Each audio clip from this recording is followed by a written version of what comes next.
What's up guys, Mike here, the Detroit Borg, and today we finally get a chance to look at the iPad Pro, Apple's largest iPad and its most powerful iOS device.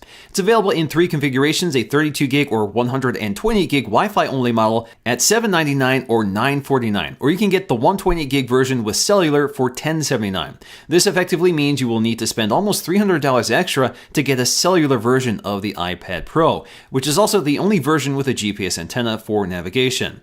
Now it's available in the same colors as the smaller iPads, including silver, gold, and space gray, and we will be taking a look at all of them in this video. The packaging is pretty familiar for Apple. We have the iPad's slender 6.9mm profile on the front of the box and the iPad Pro branding along the side in its appropriate colors. On the back we'll find our specs and details clearly marked, and in this case we have two 128GB cellular models and one baseline Wi-Fi model. First up, let's flip over the boxes so we can slice off the shrink wrap plastic. Removing all the plastic, we can flip over the boxes so we can lift the lids on all three of them. First up is Space Gray with its stealthy black bezel. Next up is Classic Silver with its bright white bezel. And following that, we have the Gold iPad Pro, which also sports a white bezel. Getting to the Space Gray model first, we can see that it's wrapped in a frosted plastic wrapper like most Apple products launched this year.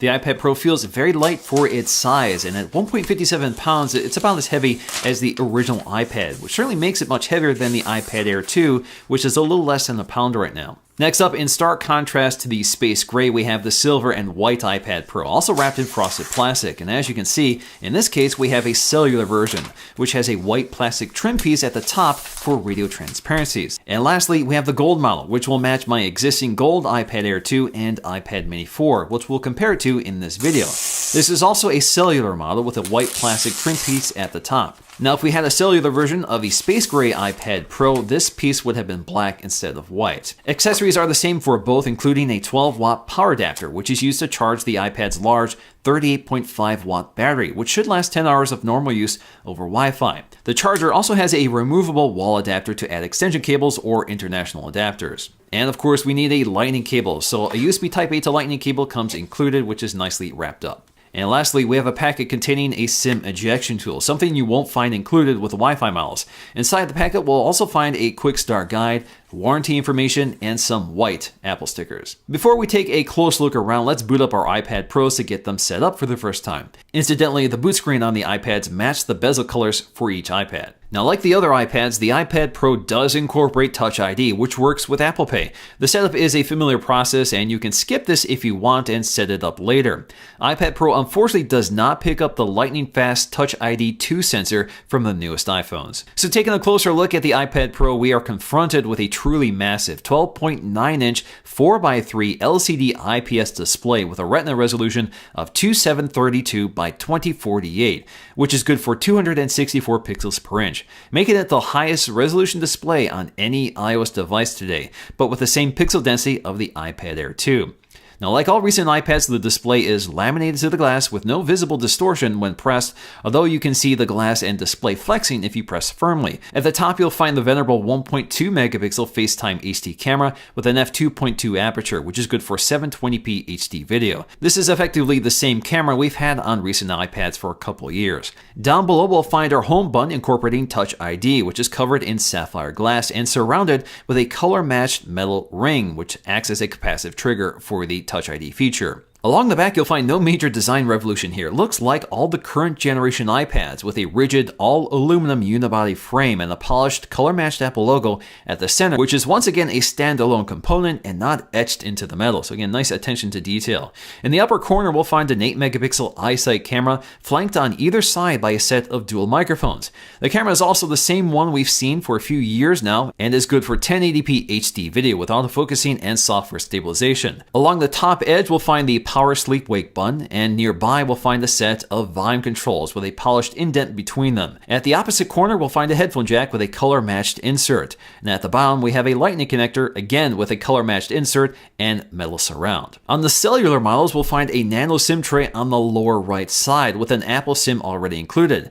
This SIM can actually be used to activate a number of services, so you don't need to purchase a specific SIM for each carrier. You can basically set this up under settings. The iPad Pro also features a radically different speaker design than previous iPads, with speakers at all four corners. The iPad actually has resonance chambers milled into the metal frame and covered with a carbon fiber cap. This creates a very dynamic soundscape and lower resonance, which creates a much fuller and immersive sound. The iPad can also adjust speaker output depending on orientation, which means the speakers always sound balanced. Now, with these resonance chambers, there is a noticeable amount of vibration in the chassis, especially with the speakers at higher volumes. And if you're holding the iPad in landscape orientation, this means your palms are near these speakers, which can distort the audio even with another set of speakers to compensate. Audio does sound really impressive, and it's certainly the best audio experience on any tablet today, but my only complaint is that audio sounds a bit distant or muffled and not as crisp and clear as a set of front-facing speakers. Also unique to the iPad Pro is a new Smart Connector, which is a set of pins integrated into the side of the iPad, which can provide a data and power connection to accessories,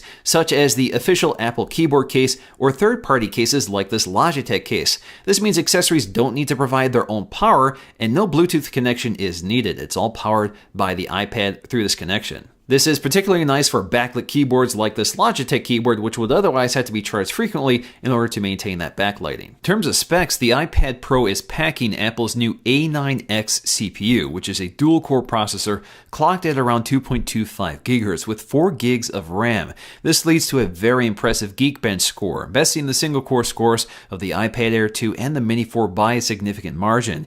Even the multi-core score clearly beats the triple-core A8X from the iPad Air 2. And believe it or not, the iPad Pro actually bests the MacBook by 1,000 points for both the single-core and multi-core score. iOS 9 is effectively the same experience on all iPads, but the screen real estate and processing power makes effective use of iOS 9's multitasking features.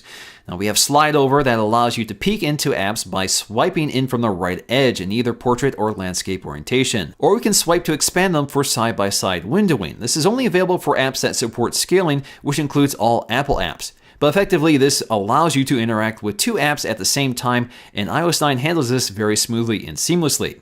Perhaps the biggest software tweak for the iPad Pro is the new software keyboard, which is nearly the same size as a full-size Apple Magic Keyboard. That's because we have this large screen to work with. Now, this new software keyboard adds a number row at the top in addition to conventional punctuation and function keys like caps lock and tab. Effectively, it's nearly identical to a classic Apple Mac keyboard with a few tweaks and omissions. This makes it easier to type on the iPad Pro keyboard like a traditional keyboard, but it's still hard to get used to since there is no physical feedback, and it's hard to maintain your fingers near the home row without resting your tips on the glass. Unfortunately, especially in the iPad Pro's case, you can't split the keyboard for thumb reachability like you can on the iPad Air 2 and iPad Mini 4. The camera app doesn't add any new tricks from previous iPads. We still have time-lapse and 120 frames per second slow motion. We also have video, which is still at 1080p with pretty good software stabilization, but no continuous autofocusing while recording. The still camera does have a burst mode, but no live photo feature like the new iPhones. So in terms of camera quality, once again, we have an 8-megapixel iSight camera on the back. Again, an f2.4 aperture, but if you combine that with the new A8 image processor built into the chip, we get really good results here. So images come out really clear and crisp with good exposure and color reproduction, although color tends to be a little washed out here. That's also the case on the iPad Air 2. We also have pretty impressive low light performance here, especially for a tablet. So images come out relatively clear and smooth. The camera is able to find focus fairly quickly and accurately, and we don't see a lot of that artifacting or interference that happens when overprocessing low light images. Video also looks great here, so Apple has really good software stabilization. There's no optical image stabilization here, but we do get excellent results in terms of handheld video. The only problem with this camera is that we do not have continuous autofocusing, so you will have to tap the screen to adjust focus if you change your shot. But again, video comes out clear and crisp with good detail, color reproduction, and exposure. So overall, a great camera system, very much like the one on the iPad Air 2. The iPad Pro is a significantly larger tablet than the iPad Air 2, and especially the iPad Mini 4. In fact, the iPad Pro has 70% more screen real estate than the iPad Air 2. Now, compared to some of Apple's laptops, the 4x3 iPad display is actually much larger than that of the MacBook, and it's closer to a 13-inch MacBook Pro. And once you start adding keyboard accessories, this actually turns into a fairly large laptop. We also get a host of new accessories for the iPad Pro. The two biggest ones are the Smart Keyboard. We're going to have to take a look at this in a separate video because it's not launching alongside the iPad Pro in retail stores. We also have the Apple Pencil, which is a stylus designed specifically for the more sensitive touchscreen of the iPad Pro. Again, we'll take a look at that in a separate video. We do get some cases for the iPad Pro, including a silicone case available for $79 in charcoal gray or white. We can also pick up a matching smart cover for $59, and just like other iPads, it magnetically attaches to the side of the iPad and folds up and puts the iPad to sleep or wakes it up. Ultimately, the iPad Pro is a tough one to categorize.